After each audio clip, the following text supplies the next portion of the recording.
ഹരേ കൃഷ്ണ. എല്ലാ ഭഗവത് ഭക്തർക്കും വിനീത പ്രണാമം. എല്ലാവർക്കും രാധേശ്യാം എന്ന ചാനലിലേക്ക് ഹൃദ്യമായ സ്വാഗതം. ഭാദ്രപദ മാസത്തിലെ കൃഷ്ണപക്ഷ ഏകാദശിയാണ് വരുന്നത്.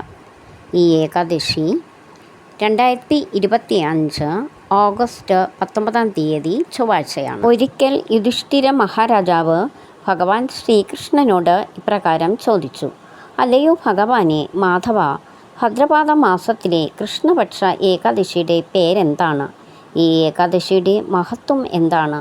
അങ്ങ് വിശദീകരിച്ചു പറഞ്ഞു തന്നാലും. ഇത് കേട്ട് ഭഗവാൻ ഇപ്രകാരം പറഞ്ഞു: ഈ ഏകാദശി അജ ഏകാദശി എന്നും അന്നദ ഏകാദശി എന്നും അറിയപ്പെടുന്നു. ഈ ദിവസം പൂർണ്ണമായി ഉപവസിക്കുകയും ഋഷികേശ ഭാവത്തിലുള്ള മഹാവിഷ്ണുവിനെ പൂജിക്കുകയും ചെയ്യുന്ന ഏതൊരു വ്യക്തിയും തൻ്റെ പാപങ്ങളിൽ നിന്ന് മുക്തനാകുന്നു. അല്ലയോ മഹാരാജാവേ, ഇതിൻ്റെ വ്രതകഥ ഈ ഏകാദശി അനുഷ്ഠിച്ചാലുള്ള ഗുണഫലങ്ങളെ വ്യക്തമാക്കുന്നതാണ്. ഒരിക്കൽ അയോധ്യയിൽ നീതിമാനും സ്നേഹസമ്പന്നനും ഇതിലെല്ലാമുപരി സത്യസന്ധനുമായ ഒരു രാജാവുണ്ടായിരുന്നു. അദ്ദേഹമാണ് രാജാവായ ഹരിശ്ചന്ദ്രൻ. അദ്ദേഹത്തിൻ്റെ സഹധർമ്മിണിയാണ് ചന്ദ്രമതി, മകൻ ലോഹിതാശ്വൻ. ഹരിശ്ചന്ദ്ര മഹാരാജാവിൻ്റെ മുജ്ജന്മങ്ങളിലെ കർമ്മഫലത്താലും മറ്റുള്ള ദേവന്മാരുടെ പരീക്ഷണത്തിൻ്റെയും പരിണിത ഫലമായി ഹരിശ്ചന്ദ്രന് തൻ്റെ രാജ്യവും പിന്നെ തൻ്റെ സഹധർമ്മിണിയായ ചന്ദ്രമതിയും ലോഹിതാശ്വനും നഷ്ടമായി. എന്നിട്ട് തന്നെ ഒരു ചണ്ടാലന് വിൽക്കേണ്ടി വന്നു. ആ ചണ്ടാലൻ ഹരിശ്ചന്ദ്രനെ ഒരു ശ്മശാനത്തിലെ കാവൽക്കാരനാക്കി.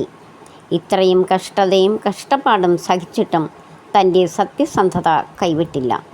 വർഷങ്ങൾ കടന്നുപോയി. ഒരു ദിവസം അദ്ദേഹം ദുഃഖത്തോടെ തൻ്റെ ദുരവസ്ഥയെക്കുറിച്ച് ഓർത്തു.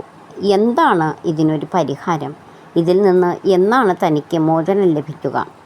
ഒരു ദിവസം ശ്മശാനത്തിൽ ഗൗതമ മഹർഷി വന്നു. അദ്ദേഹത്തോട് തൻ്റെ ദയനീയ അവസ്ഥയുടെ കഥ ഹരിശ്ചന്ദ്ര മഹാരാജാവ് പറഞ്ഞു കേൾപ്പിച്ചു. ഇത് കേട്ട് ഗൗതമ മുനി അത്ഭുതപ്പെട്ടു. എന്നിട്ട് ഇപ്രകാരം പറഞ്ഞു: ഭാദ്രപദ മാസത്തിലെ അജ ഏകാദശി ദിവസം ഉപവസിക്കുകയും രാത്രി മുഴുവൻ ഉറക്കമൊഴിഞ്ഞ് ഈ വ്രതം അനുഷ്ഠിച്ചാൽ സകല പാപങ്ങളിൽ നിന്നും മുക്തനാവുകയും അങ്ങനെ രാജ്യം തിരിച്ചു കിട്ടുകയും നഷ്ടപ്പെട്ടതെല്ലാം തിരിച്ചു ലഭിക്കുകയും ചെയ്യും എന്ന് ഗൗതമ മഹർഷി ഹരിശ്ചന്ദ്ര മഹാരാജാവിനോട് പറഞ്ഞു. അതിന് പ്രകാരം ഹരിശ്ചന്ദ്രൻ മഹാരാജാവ് വ്രതം പിടിക്കുകയും ഉറക്കമൊഴിഞ്ഞ് വ്രതം പിടിച്ചതിൻ്റെ ഫലമായി അദ്ദേഹത്തിൻ്റെ പാപങ്ങളെല്ലാം നശിക്കുകയും അദ്ദേഹത്തിന് തൻ്റെ ഭാര്യയെയും മരിച്ചുപോയ ലോഹിതാശ്വനെയും തിരിച്ചു കിട്ടുകയും ചെയ്തു. അതോടൊപ്പം തന്നെ 3 പേർക്കും മോക്ഷം ലഭിച്ച് വൈകുണ്ഠപ്രാപ്തി ലഭിക്കുകയും ചെയ്തു. വ്രതകഥ കേൾക്കുകയോ പറഞ്ഞു കൊടുക്കുകയോ അല്ലെങ്കിൽ വായിക്കുകയോ ചെയ്യുന്നത് വളരെ ശ്രേഷ്ഠമാണ്, പുണ്യമാണ് നമുക്ക് ലഭിക്കുക. ഏകാദശിക്കും ദ്വാദശിക്കും ഇത് കേൾക്കുകയോ പറഞ്ഞു കൊടുക്കുകയോ വായിക്കുകയോ ചെയ്യേണ്ടതാണ്. അജ ഏകാദശി ആരംഭിക്കുന്നത് ഓഗസ്റ്റ് 18 തിങ്കളാഴ്ച വൈകുന്നേരം 5:23 ഇത് അവസാനിക്കുന്നത് ഏകാദശി ദിവസം ഉച്ചതിരിഞ്ഞ് 3:33 PM ആണ് ഏകാദശി തിഥി അവസാനിക്കുന്നത്. 18 ദശമി ആരംഭിക്കുന്നു. അന്ന് തന്നെ വൈകുന്നേരം ഏകാദശി ആരംഭിക്കുന്നു. അപ്പോൾ ദശമി സ്പർശിച്ചത് കൊണ്ടാണ് അന്നത്തെ ഏകാദശിയായി നമ്മൾ ആചരിക്കാത്തത്. അതുമാത്രമല്ല, പുലർച്ചെ ഏകാദശി ഉണ്ടായിരിക്കുകയും വേണം. അന്ന് വൈകുന്നേരം 5:30 ഏകാദശി ആരംഭിക്കുന്നത്. അതുകൊണ്ട് തന്നെ തിങ്കളാഴ്ച ദശമിയായി നമ്മൾ എടുക്കുക. 3 ദിവസങ്ങളിലായിട്ടാണല്ലോ നമ്മൾ ഏകാദശി വ്രതം എടുക്കുന്നത്. അതായത് ദശമി, ഏകാദശി, ദ്വാദശി. ദശമിക്ക് ഒരിക്കൽ ഊണ്, അതായത് ഉച്ചയ്ക്ക് മാത്രം അരിയാഹാരം കഴിക്കുക. രാവിലെ ബ്രഹ്മമുഹൂർത്തത്തിൽ എണീറ്റ് സ്നാനം ചെയ്തതിന് ശേഷം ഭഗവാന് ദീപം കൊളുത്തി പ്രാർത്ഥിക്കുക. അതിനുശേഷം നമുക്ക് ഗോതമ്പിലുള്ളത് എന്തെങ്കിലും ദശമിക്ക് രാവിലെ കഴിക്കാവുന്നതാണ്. അതിനുശേഷം ഉച്ചയ്ക്ക് അരിയാഹാരം കഴിക്കാം. രാത്രി എന്ന് പറഞ്ഞാൽ രാത്രി ഫ്രൂട്ട്സ് മാത്രം എന്തെങ്കിലും കഴിക്കാം ലൈറ്റായിട്ട്. 5 മണിക്ക് മുമ്പ് തന്നെ ഭക്ഷണം കഴിക്കുന്നത് നിർത്തുക, അതാണ് ഏറ്റവും നല്ലത്. അടുത്ത ഏകാദശി ദിവസം ഇതുപോലെ തന്നെ ബ്രഹ്മമുഹൂർത്തത്തിൽ ഉണർന്ന് സ്നാനം ചെയ്ത് ഭഗവത് നാമങ്ങൾ ജപിക്കുക. ഭഗവാനെ നെയ്ദീപം കൊളുത്തുന്നത് വളരെ നല്ലതാണ്.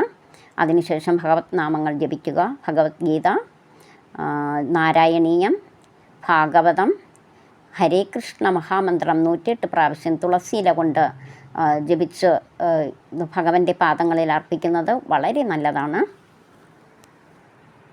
3 രീതിയിൽ നമുക്ക് വ്രതം അനുഷ്ഠിക്കാവുന്നതാണ്. ജലം പോലും കുടിക്കാതെ വ്രതം എടുക്കുന്നവരുണ്ട്. അങ്ങനെ നമുക്ക് ഏകാദശി ദിവസം മുഴുവനും ജലപാനമില്ലാതെ എടുക്കാം. അതല്ലാതെ ജലം കുടിച്ചുകൊണ്ട് നമുക്ക് വ്രതം എടുക്കാവുന്നതാണ്. ജലം മാത്രം കുടിച്ചുകൊണ്ട് വ്രതം അനുഷ്ഠിക്കാം. അല്ലെങ്കിൽ മറ്റുള്ള മിതമായ ആഹാരങ്ങളെന്ന് പറയുമ്പോൾ പാലുൽപ്പന്നങ്ങളും ഫ്രൂട്ട്സ്, നട്ട്സ്, കിഴങ്ങ് വർഗ്ഗങ്ങൾ, ചൗരി എന്നിവ നമുക്ക് കഴിക്കാവുന്നതാണ്. ഇതെല്ലാം തന്നെ വ്രതത്തിന് നമ്മൾ കഴിക്കുമ്പോൾ മിതമായി മാത്രം ഭക്ഷിക്കുവാൻ ശ്രദ്ധിക്കണം. ഇനി നമുക്ക് ഹരിവാസരത്തെക്കുറിച്ച് പറയാം. എന്താണ് ഹരിവാസരം? ഭഗവാൻ ലക്ഷ്മി സമേതനായി ഭൂമിയിലുള്ള സമയമാണ് ഹരിവാസരം. ഹരിവാസര സമയം എടുക്കുന്നത് എങ്ങനെയാണെന്ന് നോക്കാം. ഏകാദശി അവസാനിക്കുന്നതിന് തൊട്ട് മുമ്പുള്ള 15 നാഴികയും ദ്വാദശി തുടങ്ങിയതിന് ശേഷമുള്ള 15 നാഴികയും ചേർന്ന് വരുന്ന 30 നാഴികയാണ് ഹരിവാസര സമയം. 30 നാഴികയാകുമ്പോൾ 12 മണിക്കൂർ, അതായത് 1 മണിക്കൂർ 2.5 നാഴികയാണ് 1 മണിക്കൂർ. ഇനി പാരണ വിടുന്നത് നോക്കാം. ബുധനാഴ്ച രാവിലെ, അതായത് ഓഗസ്റ്റ് 20-ാം തീയതി രാവിലെ 6:15-നും 10:22-നും മധ്യയാണ് പാരണ വീടേണ്ടത്. വളരെ ശ്രദ്ധയോടെ ഈ സമയത്തിനിടയ്ക്ക് നിങ്ങൾ വ്രതം അവസാനിപ്പിക്കേണ്ടതാണ്. അല്ലെങ്കിൽ നമ്മളെടുത്തതിൻ്റെ യാതൊരു പുണ്യം ലഭിക്കുന്നതല്ല, അതിൻ്റെ വിപരീത ഫലമായിരിക്കും നമുക്ക് ലഭിക്കുന്നത്. അതുകൊണ്ട് എല്ലാവരും കൃത്യസമയത്ത് തന്നെ പാരണ വിടുവാൻ ശ്രദ്ധിക്കേണ്ടതാണ്.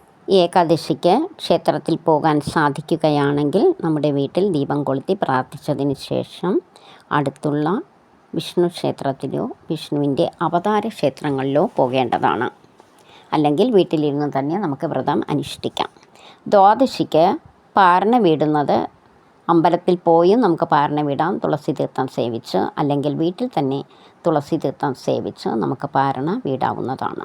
ഇനി വളരെയധികം ശ്രദ്ധിക്കേണ്ട മറ്റൊരു കാര്യം, എല്ലാ ഏകാദശിക്കും ഞാൻ പറയുന്നതാണ്, ദശമി ദിവസം തന്നെ നിങ്ങൾ തുളസിയില ഇറുത്ത് വയ്ക്കേണ്ടതാണ്.